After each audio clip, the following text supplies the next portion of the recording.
Hi everyone, నేను మీ Pavan. Welcome back to our channel GPK shorts and entertainment. Content is ours, entertainment is yours. So నా video మీకు నచ్చినట్లయితే please like, share and subscribe. మర్చిపోతండి, కంపల్సరీగా subscribe చేసుకోండి. And అదేవిధంగా ఈ వీడియో ఫుల్గా చూడడానికి ట్రై చేయండి. సో ఇప్పుడు మన వీడియోలోకి వస్తే సారంగో సారంగా సారంగో సారంగా థియేటర్లో కూర్చున్న సేపు ఈ పాటే పాడుకోవాలనిపిస్తుంది నాకైతే. అబ్బా సాయిరామ్ అని ఎప్పుడు అనిపించిందంటే మొత్తం మూవీ అయిపోయిన తర్వాత బయటకు వచ్చేటప్పుడు ఇలా అనిపించింది. ఏంటి ఇంత ఫస్ట్ టైమ్లో చెప్తాను అనుకుంటారా? మరి ఆ పరిస్థితి అలానే ఉంది అక్కడ. సో నాకు మూవీ చూస్తున్న సేపు 2.5 hours ఒక డౌట్ అయితే కొట్టేసింది. అదేంటంటే అసలు ఈ మూవీ రాసింది, తీసింది ఇంద్రగంటి మోహన్ కృష్ణ నేను కొంచెం డౌట్ వచ్చింది నాకు. ఎందుకంటే ఇంద్రగంటి మోహన్ కృష్ణ అంటే ఒక సపరేట్ తన బ్రాండ్ ఉంది, తన బ్రాండ్ ఆఫ్ సీన్స్, తన బ్రాండ్ ఆఫ్ టెంప్లెట్స్ అండ్ తన బ్రాండ్ ఆఫ్ డైరెక్షన్ ఉంది. సో అలా అనుకునే మనం థియేటర్కి వెళ్ళాం. అలా వెళ్ళిన ఆడియన్స్కి అయితే ఒక రకమైన డిసప్పాయింట్ అనే చెప్పాలి ఈ మూవీ. సో ఈ మూవీ ఏంటి అంటారా? అదేనండి, మన ప్రియదర్శి నటించిన సారంగపాణి జాతకం. ఈ రోజే థియేటర్స్ రిలీజ్ అయింది. సో ఈ మూవీ ఎలా ఉంది, దీని గురించి అయితే ఒకసారి మాట్లాడేసుకుందాం. ఆనెస్టీగా చెప్పాలంటే నాకైతే ఈ మూవీ పెద్ద నచ్చలేదండి. నేను ఏదైతే ఆశించేలా ఈ మూవీకి ఇంద్రగంటి మోహన్ కృష్ణ డైరెక్షన్లో ఏదైతే నేను ఎక్స్పెక్టేషన్ పెట్టినానో ఆ ఎక్స్ప్రెషన్ అయితే రీచ్ అవ్వలేదు. నాకైతే పెద్ద నచ్చలేదు. మేబీ కొంతమంది ఆడియన్స్కి నచ్చచ్చు, బట్ నాకు మాత్రం as a special Indraganti Mohan Krishna fan నాకైతే ఈ మూవీ పెద్ద నచ్చలేదండి. మెయిన్గా ఈ మూవీలో ఇంద్రగంటి మోహన్ కృష్ణ గురించే మనం చెప్పుకోవాలి. ఎందుకంటే he is the biggest fail as a writer and director. Remaining all are okay, సింపుల్గా చెప్పాలంటే. But the main flaw is in writing and direction department, that is Indraganti Mohan Krishna. So ఇక్కడ ఈ మూవీ స్టోరీ ప్లాట్కి వస్తే ఫస్ట్ ఆఫ్ ఆల్ ఒక జాతకాల పిచ్చి ఉండే hero. జాతకాలు, రాశిఫలాలు, జ్యోతిష్యాలు వీటి గురించి చిన్నప్పటి నుంచి బాగా పిచ్చి ఉంటుంది మనోడికి. మనోడి పిచ్చి మనకి ఏమవుతుందంటే ఈ 2.5 గంటల సినిమా హాల్లోకి వచ్చిన మనకి ఇంకా పెద్ద పిచ్చి వస్తుంది మూవీ చూస్తే, అది నా గ్యారంటీ. సో ఈ మూవీలో ఇలాంటి జాతకాలు పిచ్చి ఉండే మనోడికి ఒక సేల్స్ మ్యాన్, ఒక కార్ల కంపెనీలో ఒక సేల్స్ మ్యాన్గా వర్క్ చేస్తుంటాడు. సో అలా వర్క్ చేసే సేల్స్ అమ్మాయితో తన ఎంగేజ్మెంట్ అయిపోయిన తర్వాత ఒక ఆస్ట్రాలజర్, ఇది మన అవసరాల శ్రీనివాస్ గారు దీన్ని క్యారెక్టర్ని ప్లే చేశాడు. ఒక ఆస్ట్రాలజర్ పామిస్ని తను కలుస్తాడు. తను చెప్పిన కొన్ని విషయాల వల్ల తన జాతకం మొత్తం మారిపోతుంది.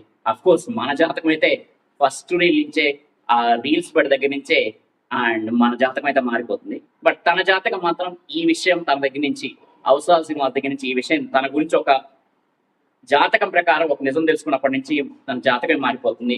సో ఈ ప్రాబ్లం ఏంటి అండ్ ఈ ప్రాబ్లమ్ సొల్యూషన్ ఎలాగైనా పెట్టడం మనోడు, అండ్ ఎలాగైనా సరే అమ్మాయిని పెళ్లి చేసుకోవాలని తను ఎంతకైనా తెగించడానికి ట్రై చేస్తాడు. సో నిజానికి కరెక్ట్గా ఈ జాతకం నమ్మకపోయింటే ఇవన్నీ జరిగి ఉండే కాదు. బట్ జాతకం నమ్మడం వల్ల తన జీవితం ఎలా తారుమారైపోయింది అండ్ ఎన్ని స్ట్రగుల్స్ వచ్చాయి, ఫైనల్గా ఆ అమ్మాయిని పెళ్లి చేసుకున్నాను లేదా అనేదే రిమైనింగ్ స్టోరీ. అండ్ ఇది తెలియాలంటే మూవీ చూడాల్సిందే. సో అది స్టోరీ ప్లాట్, అండ్ చాలా చిన్న story plot, okay, simple story plot and very thin conflict ఆ స్టోరీ ప్లాట్లో.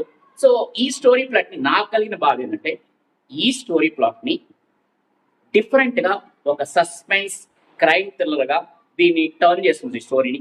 బట్ మన ఇంద్రగంటి మోహన్ కృష్ణ ఇంకా అక్కడే ఉన్నాడు.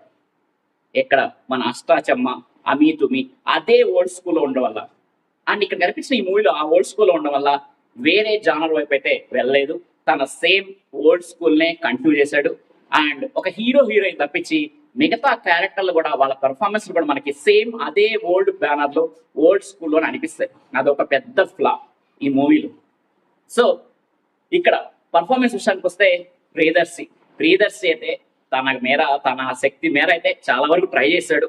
అండ్ కామెడీ విషయంలో కూడా, బట్ కామెడీ అనేది మరీ అంత full out and out comedy అని చెప్పలేం. అక్కడక్కడ ఒక చిన్న చిన్న నవ్వు వస్తాయో కానీ బట్ 2.5 hours త్రూ అవుట్ అయితే కామెడీ అయితే కాదు.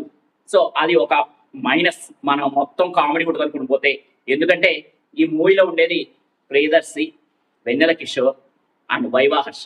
ఇటువంటి ముగ్గురు ఉద్దండులు కామెడియన్స్ని పెట్టుకొని మూవీ అంతా కామెడీ అని మనం ఎక్స్పెక్ట్ చేస్తాం. కానీ అంత కామెడీ అయితే, అంత పగలబడి నవ్వే అంత కామెడీ అయితే మూవీలో అయితే ఖచ్చితంగా లేదు. నాకైతే పెద్ద నవ్వు రాలేదు. అండ్ వీళ్ళ క్యారెక్టర్ వరకు వీళ్ళైతే కొంచెం బాగానే చేశారు. ఈవెన్ మన వైవా హర్ష సెకండ్ హాఫ్లో ఆల్మోస్ట్ మన వెన్నెల కిషోరు అండ్ ప్రియదర్శి ఇద్దరైతే త్రూ అవుట్ లెంత్ ఇద్దరు హీరోలు అని చెప్పాలి, మూవీ మొత్తం కనిపిస్తారు. వైవా హర్ష అండ్ సెకండ్ హాఫ్లో ఉంటాడు, బట్ తను కూడా చాలా ఎంగేజింగ్గా చేశాడు. తన ఇన్నోసెంట్ చామ్ వల్ల కొంచెం ప్లస్ అయింది ఈ కామిక్కి. అండ్ అదేవిధంగా వెన్నెల కిషోర్ వన్ లైనర్స్ అండ్ కొంచెం కన్ఫ్యూజన్ డైలాగ్స్ ఇవన్నీ ఊరికే కొంతవరకు వర్కౌట్ అయినాయి. పర్ఫార్మెన్స్ బాగుంది. అండ్ పర్టికులర్గా హీరోయిన్ రూపా కొడువాయ్, తను కూడా జనరల్గా ఇంద్రగంటి మోహన్ కృష్ణ మూవీలో హీరోయిన్ అంటే ఒక స్పెషల్ అపియరెన్స్ ఉంటుంది. సో ఇక్కడ కూడా ఆ అపియరెన్స్ అయితే ఉంది. అండ్ తను బాగానే చేసింది. తన రోల్ వరకు చాలా బ్రీఫ్ రోలే, బట్ తను బాగానే చేసిందని చెప్పాలి. అండ్ మెయిన్గా ఈ మూవీలో మిస్ అయింది ఏంటంటే, ఇంద్రగంటి మోహన్ కృష్ణ మూవీస్లో ఉండే ఆ ఫ్లేవర్, ఆ ప్లెజెంట్నెస్, ఆ అథెంటిసిటీ అనేది ఈ మూవీలో అయితే కొంచెం మిస్ అయింది. ఎప్పుడుదో పాత సినిమాని ఇప్పుడు తీసుకొచ్చి పెట్టారా అనే ఫీలింగ్ అయితే మనకు వస్తుంది. So that is the main disadvantage of this movie. And PG Vinda cinematography is good and production values are also good. And Marthand K Venkatesh editing is okay, but కొన్ని సీన్లు అప్పటికి కూడా సినిమా చాలా చిన్నదే, బట్ కొన్ని సీన్లు మనకి ఇంకా కొంచెం లాగ్ అయినట్టు అనిపిస్తాయి. సో కొంచెం వర్క్ చేసి ఉండాల్సింది మన మార్తాండ్ కే వెంకటేష్ కూడా. వీళ్ళు బాగానే వర్క్ చేశారు. And Vivek Sagar music is lively, is okay, but not notable. ఆ మూవీ చూస్తున్నంత సేపు అయితే ఓకే అనిపిస్తుంది, బట్ అంత నోటబుల్గా అయితే ఉండదు ఆ మ్యూజిక్ అనేది, బట్ ఓకే కొంతవరకు. అండ్ మెయిన్గా ఇక్కడ ఫెయిల్యూర్ అయింది ఎవరంటే అందరిలో కల్లా మన డైరెక్టర్ మాత్రమే ఫెయిల్ అయ్యాడు. ఈ మూవీని హిట్ వైపు తీసుకెళ్ళడం అయితే కంపల్సరీగా ఫెయిల్ అయ్యాడు. ఇది కొంతమందికి అయితే ఇది నచ్చచ్చు, మెయిన్గా ఫ్యామిలీస్కి అయితే మేబీ ఈ మూవీ నచ్చచ్చు. ఎందుకంటే అంత మరీ డబుల్ మీనింగ్ డైలాగులు ఉండవు అండ్ క్లీన్ కామెడీ ఉంటుంది అండ్ క్లీన్ డైలాగ్స్ ఉంటాయి. సో క్లీన్ స్టోరీ కాబట్టి కొంతవరకు ఫ్యామిలీస్కి అయితే నచ్చచ్చు. బట్ సారీ బస్, నాకైతే నచ్చలేదు. నేను ఒకటి ఎక్స్పెక్ట్ చేసిపోయాను, కానీ అది అక్కడ లేదు ఆ మూవీలో. So I'm fully disappointed. So this is the brief review about Sarangapani జాతకం. నా జాతకం ఏమైపోయిందిరా బాబు అనిపించింది థియేటర్లో. సో నేను ఇచ్చే రేటింగ్ ఈ మూవీకి 2.5/5. మీరు కూడా లేదు ఒకసారి ఇంద్రగంటి మోహన్ కృష్ణ కదా, ప్రియదర్శి కదా, ట్రై చేద్దాం అని అనుకుంటే ఈ వీకెండ్కి ట్రై చేయండి. So okay, thank you, bye. This is Pavan signing of.